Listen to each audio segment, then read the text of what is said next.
masasabi mo about sa mga naging experience natin kanina? Feeling ko, naramdaman ko sa puso ko yung calling. What the fuck is calling? Calling natin to na maging host. Yeah. Madadala natin yung event sa mga hosting natin. Kaya feeling ko, kayang-kaya natin lahat ng event. Pero alam mo kanina,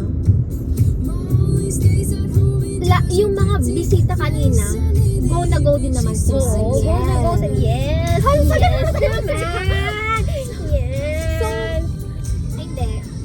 At least, itong experience natin ito yung hindi natin makakalimutan kasi Siyempre, yes, memories. memorable, lalo na yung kinasal is yung friend talaga natin, which is close friend Kaya natin. kahit na si wala kaming Ate. bayad, walang problema. Yeah, I know. Kahit wala kaming bayad, hindi masakit ang loob.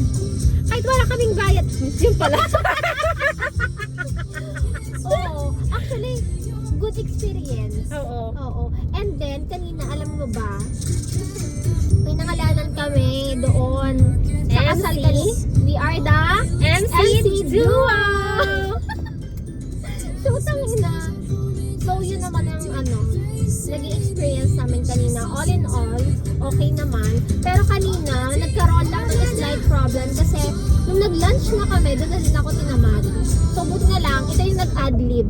Sabi ako yung mag-adlib eh. Pero, nung nawalan na din ako ng gana kanina, no? Oo.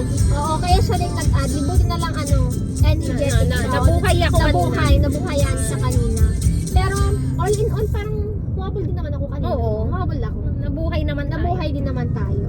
Kaso wala nagkamali tayo kasi nung nag-signing off na tayo, nakalimutan nating yung message nung bride and groom.